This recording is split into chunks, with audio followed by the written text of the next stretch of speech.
Assalamualaikum warahmatullahi wabarakatuh. Pada perjumpaan kali ini, kita memasuki pada pasal kelima, yaitu makar dan tipu daya orang-orang Yahudi terhadap Nabi Isa alaihi salam. Sebelum kita memasuki ke pembahasannya, jangan lupa di-subscribe terlebih dahulu agar tidak ketinggalan video-video menarik lainnya. Oke, langsung aja. Orang-orang Yahudi telah membuat makar atau tipu daya terhadap Nabi Isa. Sebagaimana firman Allah dalam surat Ali Imran ayat 54, yang berbunyi, وَمَكَرُوا وَمَكَرَ اللَّهُ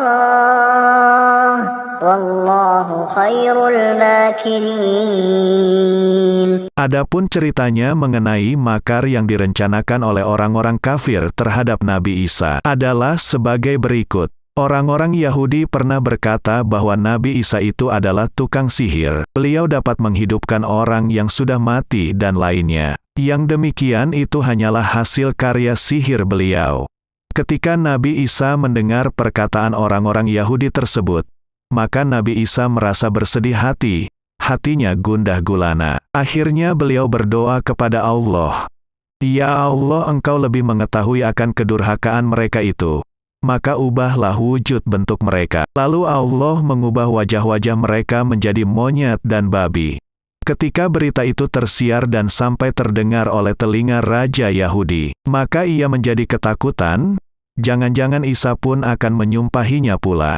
Oleh karena itu, sang Raja Yahudi pun memerintahkan kepada rakyatnya supaya Isa itu dibunuh saja. Maka berkumpullah orang-orang Yahudi untuk melaksanakan perintah sang Raja tersebut. Ketika mereka mendatangi rumah Nabi Isa, beliau sedang berada di rumah. Lalu seseorang memasuki rumahnya untuk membunuh Nabi Isa. Namun sebelum niatnya itu kesampaian, malaikat Jibril turun menemui Nabi Isa dan membawanya melalui atap rumahnya. Sedangkan orang Yahudi yang memasuki rumah Nabi Isa tadi dirubah rupanya menyerupai Nabi Isa. Karena itu sewaktu orang-orang Yahudi memasuki rumah Nabi Isa, langsung saja mereka membunuh teman mereka sendiri yang dikira Nabi Isa. Mereka dengan sangat yakin bahwa yang mereka bunuh itu adalah Nabi Isa alaihi salam. Padahal sebenarnya yang dibunuh itu adalah teman mereka sendiri. Kejadian yang semacam ini telah difirmankan oleh Allah dalam Al-Quran surat An-Nisa ayat 157-158, yang artinya, "Dan karena ucapan mereka,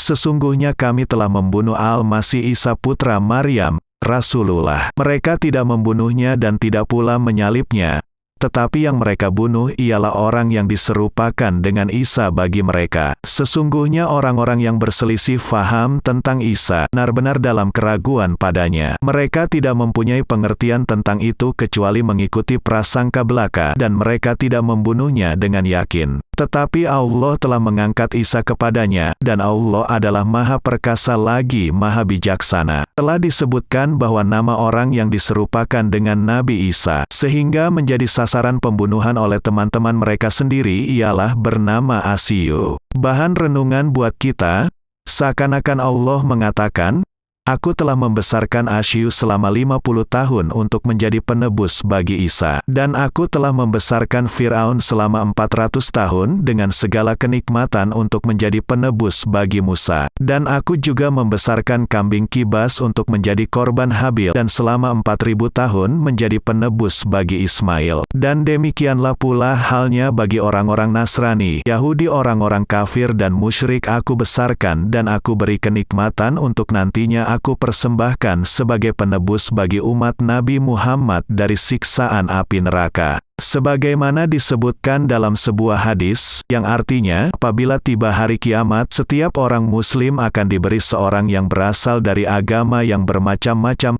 lalu dikatakan kepadanya, "Inilah penebus dirimu dari azab api neraka." Bahan renungan, qada dan qadar Allah telah menjadikan sesuatu itu bersebab. Seperti diangkatnya Nabi Isa ke langit disebabkan karena adanya gangguan orang-orang Yahudi. Demikian pula dengan Nabi Yusuf menjadi Raja Mesir adalah disebabkan karena kedengkian saudara-saudaranya terhadapnya sehingga datanglah suatu takdir atau kepastian Allah. Juga karena Allah hendak menampakkan sifat pemaaf dan pengampunnya kepada kita umat Muhammad, maka akhirnya ia mengampuni dan menyayangi mereka. Seperti telah dikatakan dalam satu kabar, ketahuilah ada 3 perkara, maka akan lenyaplah 3 perkara. Kalau tidak ada orang yang beriman, maka tidak ada surga Naim. Dan kalau tidak ada orang-orang kafir, tentu tidak akan ada neraka Jahim. Dan kalau tidak ada yang durhaka, maka tidak akan ada sifat rahmat dari Allah yang Maha Pengasih. Demikianlah sekilas tentang rencana busuk orang-orang Yahudi. Semoga dengan adanya peristiwa tersebut dapat menjadi pelajaran berharga bagi kita. Jangan sampai kita termasuk bagian dari mereka. Oke, sahabat Muslim.